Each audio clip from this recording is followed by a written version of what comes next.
Every man carries a circle of hell around his head like a halo. Every man has to go through hell to reach his paradise.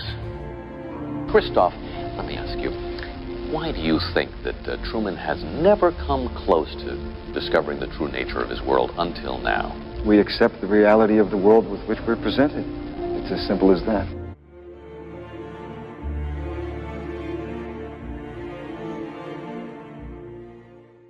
Okay, so continuing on from where we left off last time when my dad got into Scientology and brought it home to the family. There's a little backstory first on my actual family because I don't want to speak for all Scientologists. I'm generalizing as to how it works, but everybody's family situation and situation as a Scientologist will be slightly different depending on their circumstances and depending on their parents themselves. If you're a kid that was raised in it, you might have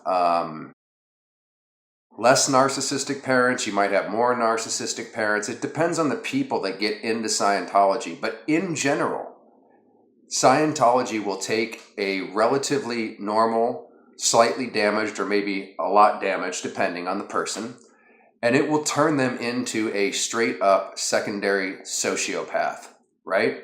There's real sociopaths that are born that way, and then Scientology will make you into what's called a secondary sociopath if you're not born that way, depending on the length of time that you stay in. And I'm not saying that like as a joke or for dramatic effect. It really is a sociopath-making machine. That's what I call it. Because I'm not a sociopath. I thought I was. That's who I am and that's my personality. And I came into this world really angry and kind of an asshole. My friends will attest to that. But I became something that I wasn't. Scientology has tools to shut down your emotions, particularly through what's called the tone scale drills. And also, it really can take an average person, shut their emotions down, shut their heart down, and basically make them start hating. That's what happened to me. So the reason I know that too, and that wasn't really me, is because I don't have that anymore. I spent a lot of time deprogramming, which will be at the end of this series, and how you can actually again, I'll be healing for this forever, but I definitely hit a point where I am a completely different person. My perception of reality and my perception of every single thing has changed for the better. And so there is hope in this story. And I hope by the end of this, people that may be in similar situations or in their own cult or whatever, I hope that they'll be able to realize that if I can do it, because I've been through fucking hell and back, and I started out as an asshole. So if I can do it, I'm not kidding, anybody can do it. So just want to give you a little reassurance if you're sitting out there, because I was watching a lot of these videos from ex-cult members, Scientologists, or Mormons, Jehovah's Witnesses. I was listening to all sorts of different people, and I'm like, thank God these guys are doing these videos, because I can't talk about this at this point. I'm too fucked up. I'm going to get attacked. My parents are going to come down on me, all sorts of shit. And I just want to let people know out there that are in that situation. I too was in that situation for a really long time. And I'm not saying that it's super easy. But if you're wondering if you can ever heal from this, and if you can ever get on the other side of it, absolutely you can. Because like I said, if I can do it, anybody can do it. So getting back to my family, my dad got into Scientology. He brought it back to, the family. And I would describe when Scientology comes into someone's family via any family member, be it the mother, the father, or even the kid, it's like having a pedophile predator enter your life, some third party from out of nowhere that will, like a cancer or a virus. I'm actually speaking almost less metaphorically and more like in reality, because it is a virus of the mind. And it spreads invisibly and insidiously, and it's not something you can physically see. So the damage that it does is mentally through altering your perceptions, which we're going to talk about when we get into the auditing and the training about how that works and how it changes your personality and how you go through that personality transformation. So anyways, my family, this secret society crap and this cult stuff actually runs in my family. I remember when I was 21 years old and it was my birthday and I was at my grandmother's house and she was standing around, my mother was there and my dad. And I don't think they knew what the fuck. I was given a Freemasonic ring for my 21st birthday. And it was absolutely gorgeous, by the way. It had the classic compass and square on it. I don't know how much it was worth. I lost it years ago. But, and I used to wear it around, by the way, as a Scientologist. And a few people over the years came up to me, like they were in the know, going, hey, I noticed that ring or whatever. And I would always say, yeah, it was a hand-me-down from my grandmother. Her husband used to be on the police force, and he was a Mason. I believe he got up to 33rd degree. If you don't know anything about Masonry, it's structured exactly like Scientology. All the cults are structured the same way. Like I said last time, they're compartmentalized. And by the way, that's really important because religions tell you, I'm not religious myself, and I don't want to bash other people's beliefs wholesale. I personally think I don't want to think in a limited way anymore. I like to choose bits and pieces from everything, and a lot of religions have basic truths in it. For example, the Bible says the kingdom of heaven is within. To me, that's a very profound statement. It doesn't mean I'm going to run out and be a Christian. I like to use everything from everywhere. Anyways, the difference between a secret society and a religion, because people ask about this all the time, it's obvious. A religion, they're going to tell you up front, we believe in Jesus, he died for our sins, and here you go, right? They're not going to make you pay $1 million fucking dollars to find out the creation myth, which in Scientology is, everybody knows the Xenu story, which, by the way, was depicted perfectly on South Park if you want to know what their basic cosmology and creation myth actually is. Now, why do you have to pay $1 million or hundreds of thousands of dollars to be led up to that? The Freemasons do the exact same thing, and there's many other cults. Freemasonry, Scientology is based on Freemasonry. L. Ron Hubbard stole everything from everybody, and part of the deprogramming process is realizing where he stole everything and being able to reform your perceptions of reality so that you can start to think clearly and see things how they are, rather than the muddled way that L. Ron Hubbard and these cults get you to see things, not least giving you bits and bits and bits of information.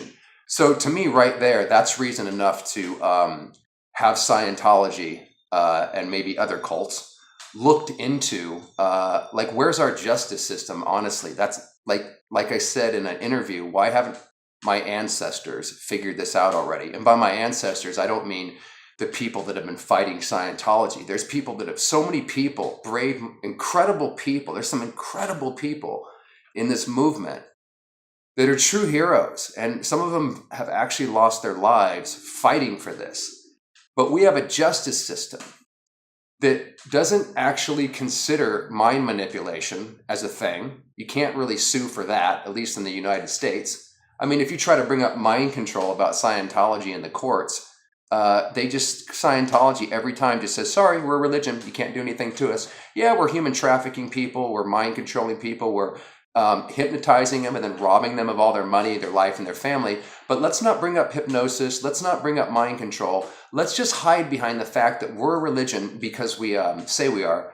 And then let's not address the con that's going on. To me, we live in a primitive world. This is crazy that we have these cults and these secret societies, which have a huge influence on the world, by the way, which we'll get to at the very end when all this concludes. Because Scientology doesn't just exist in isolation. It's definitely connected to a global scene, which I need to cover that at the end because otherwise I'm going to lose people. That's why I'm doing this step by step. So anyways, I was trying to say that this runs in my family. I got the Freemasonic ring for my 21st birthday. It runs in the family. And also the police department has a lot of Freemasons in it. And like I said, that ring belonged to my mother's father, who was in the police department, and he happened to be a member of a secret society. Wonder if that has anything to do with why Scientology hasn't been prosecuted out here in Los Angeles. Who knows? Anyways, so my family has a lot of secrets.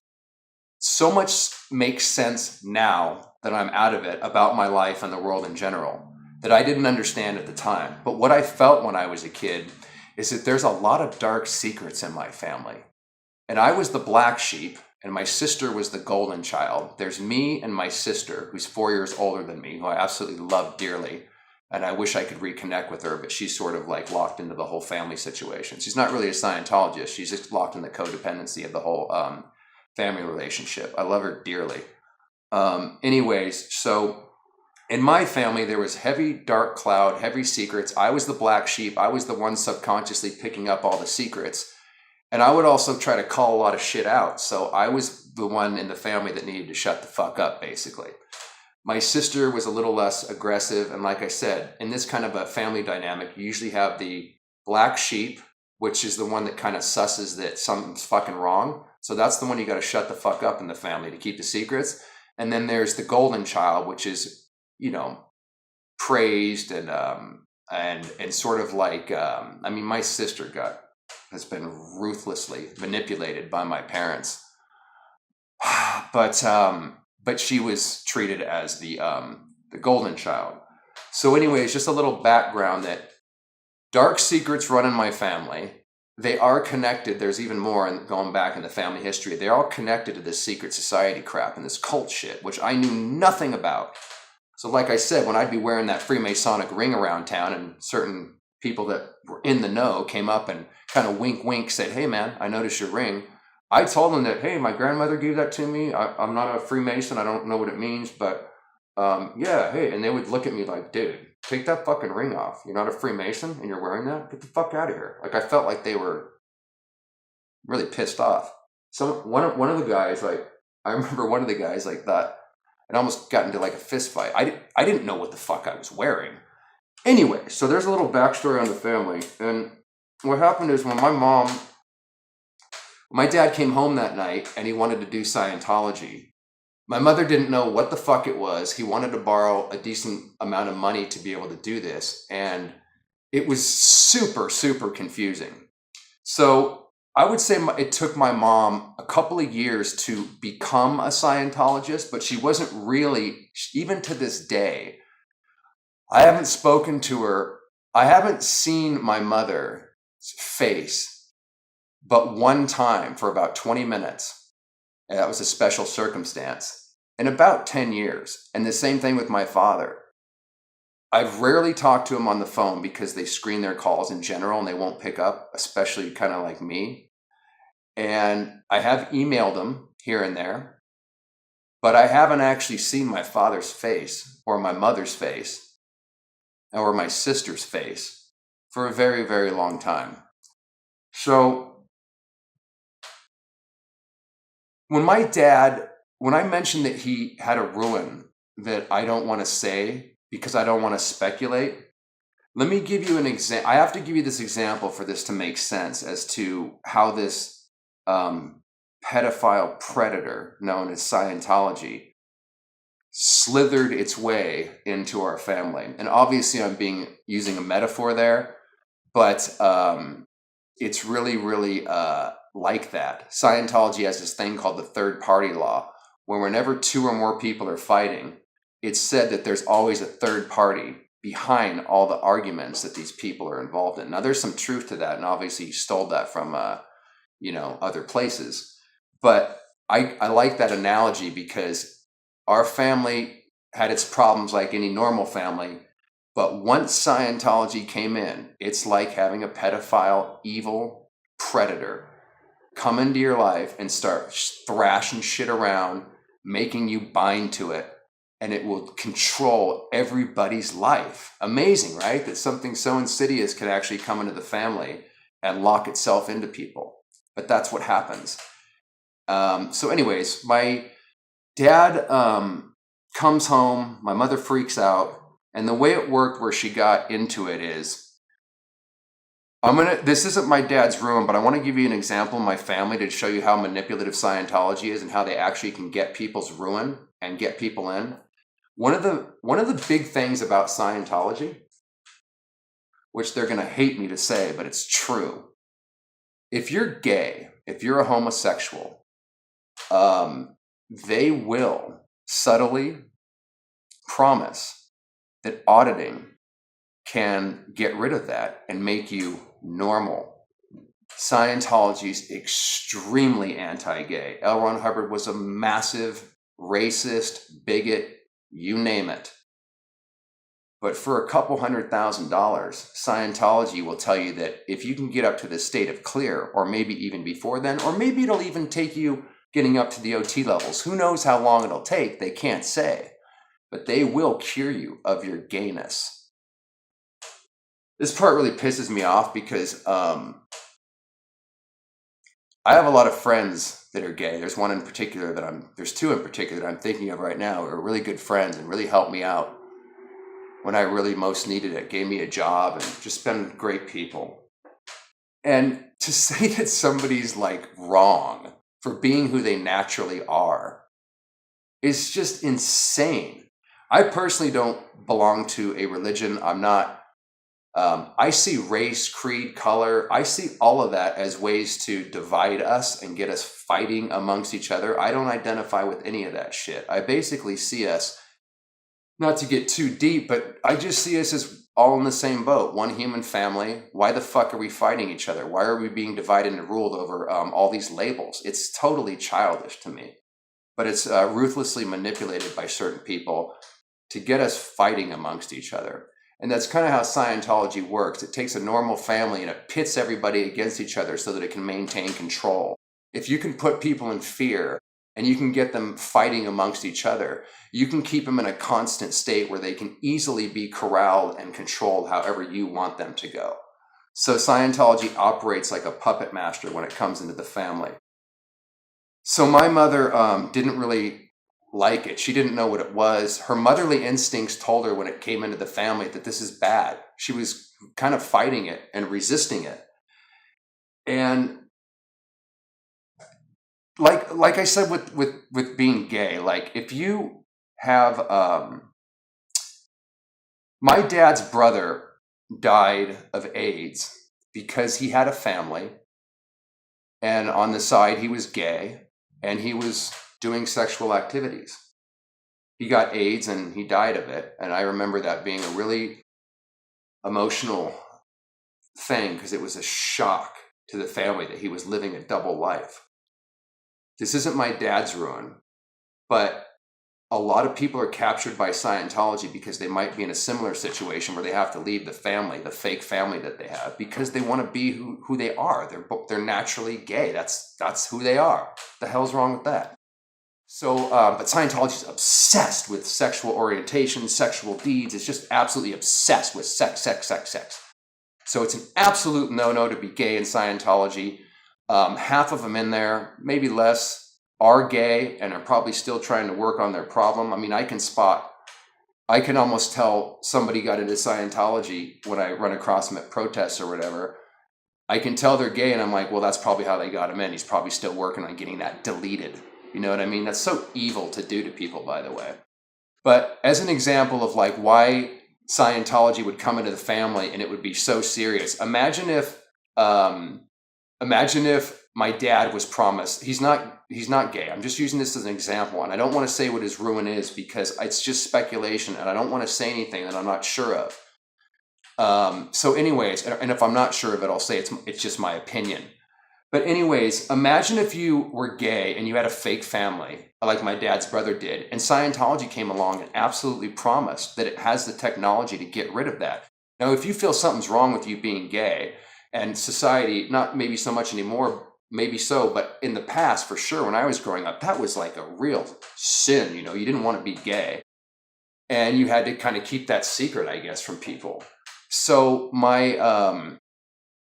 imagine that Scientology sits across from you and they say, we absolutely can guarantee that you can handle that. All you got to do is go up the bridge and we have the technology to do that. At that point, it would be a situation of, I either need to handle being gay so I can keep my family, or I'm going to have to leave my family, right? This is an example of why Scientology might be so important for some particular family member to take up that might be a secret from the rest of the family who are scratching their heads going, why the fuck does he want to do this?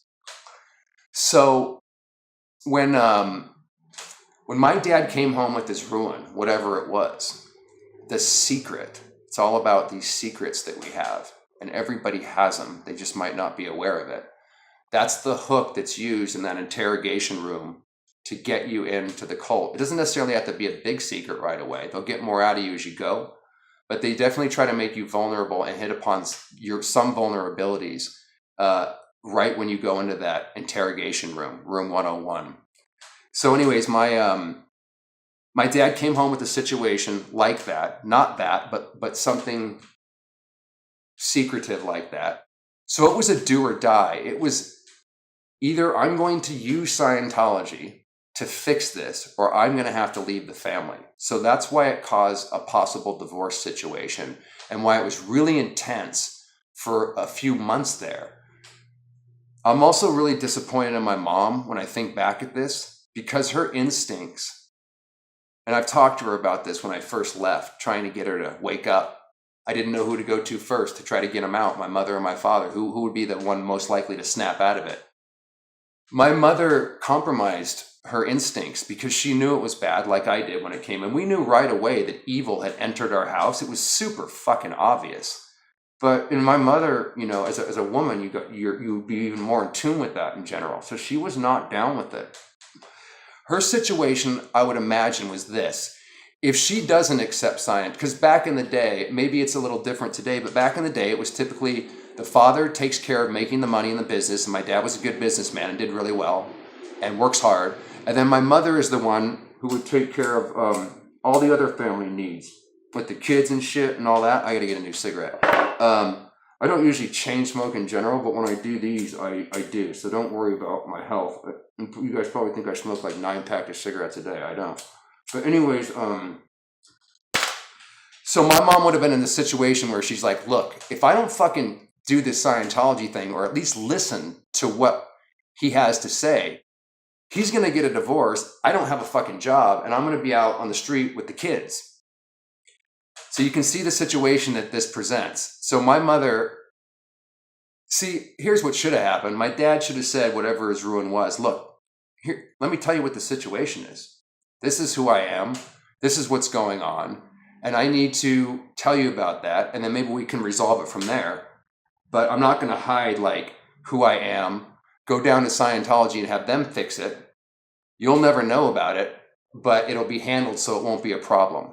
Okay, sorry about that cut, guys. The thing is, I can only do 15 minutes on this. I have this shitty government phone that I'm using to film all these videos. I got like basically nothing to work with, but so I have to cut out every 15 minutes. But as we go along, you know, I'll get better lighting. I'll fucking get something real to shoot with or whatever. But right now, I'm just trying to get the shit out, even though it doesn't look like it. Like I said, trust me, I'm working my fucking ass off. Anyway, so I hope you can start to see how some dots are being connected, because maybe that gives you a little more information on how it is somebody can fall into Scientology, how these ruins can be used, and then also the conflict that it can create within the family. And also how it's all kind of based around the secrets that we keep, right? That'll make more sense as we get even deeper into it. But I'm talking as if nobody is, like, I know some of the audience is going to already be up to speed on a lot of this stuff, if not all of it.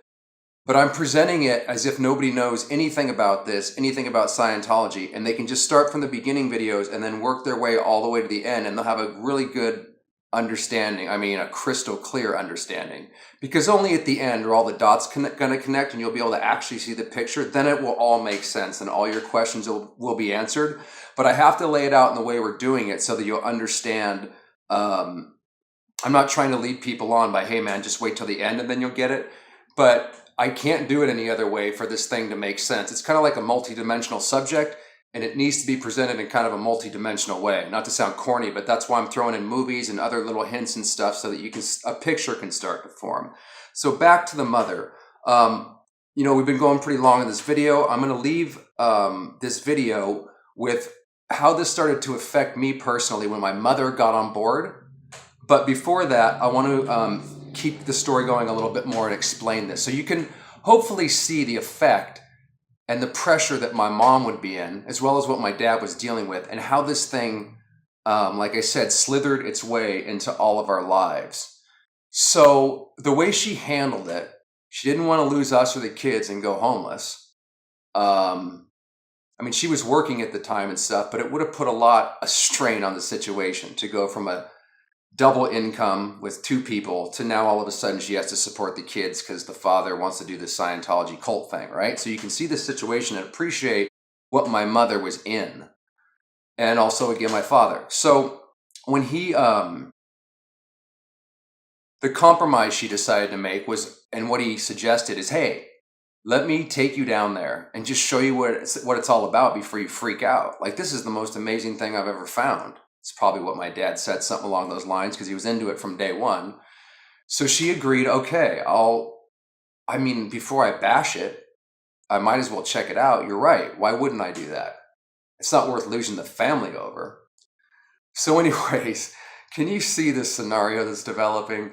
So that there's we're going to pick up the story from there. And then, because there's a lot to talk about how my mom got into it, how long it took, and then how one member got into it, and then it moved to my mom, and then me, and it really never totally took to my sister. She did a decent amount of auditing and shit, but I'll talk about her separately. I kind of got the brunt of it because, like I said, I was the black sheep. So let me give you one example before we end off here, like how this kind of started to affect me when my mom did get into it. So we'll flash forward like a couple years. The way it played out is I was the black sheep, so I'd get in trouble a lot, doing things, I'm not supposed to do or whatever. And nothing bad, just typical teenage rebellion shit. So what they would do when they would double team me because they were both into it and they wanted to get me down there to take some basic courses because they felt it was the right thing to do. Their kids fucked up. These communication courses and these basic drills, they could help our son, of course, right? Just doing it because not trying to harm. Jesus Christ, man. Some dude called me right in the middle of that fucking thing. I gotta figure out how to turn off this bullshit on my phone while I'm trying to do these videos. But anyways, to pick it up, my mother, when my mother and father got into it, they would double team me and they would sit me down because I was always getting in trouble. I was always, doing typical teenage rebellion shit. And like that catharsis thing, they were trained on how to get me to unload and offload and be honest and open with them about what my problems were and try not to lie to them. Not that I didn't, but I would open up. And then after an hour conversation of, them listening and really taking it in, sometimes 2 hours, I really would get into it because I trusted my parents and I'd open up to them on these kind of situations when they would sit me down to have a discussion about my bad behavior. So anyways, I would get to the end of all that, tell them, yeah, I'm sorry, and this and that, tell them everything. And then they would tagline it with, now don't freak out, Doug. We just think this can help you. But we would like to offer to buy you a, basic course for like $50. We'll pay for it. And we think it'll only take a week, and we think it will really help you with the problem that you're having. This happened a lot. And every single time that they sat me down to do this, I felt so fucked by them because here I open them up. They know I don't like Scientology. Like I said, it took me a long time to take to it, but this was all part of the process because it's going in seed by seed, bit by bit. So as soon as they would just get the S word out of Scientology, out of their mouth, I would say, fuck you, and I would stand up and slam the fucking door as hard as I could and get in my car and fucking drive off, pissed out of my mind. So that's just to give you a little example of what's to come and kind of how offended I was by Scientology. And then isn't it ironic when we get later into the story, how you couldn't have peeled me away from that belief system with fucking anything. All right, we're going to pick it up from there next time. And also, if you guys have any questions or anything, because maybe we'll do a technical video, one of those intermediate videos before we continue this story. Like I said, I'm going to do one of each week. If you guys have any, I want to make sure you're following. I'm not losing anybody and everybody's kind of tracking.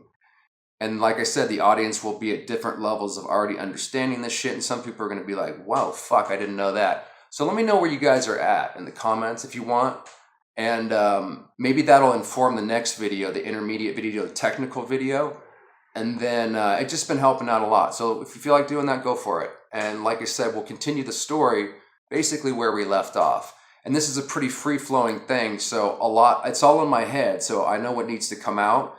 But the way it comes out needs to be pretty loose and in the moment. So the feedback and how things are going will determine the very next video, etc., etc.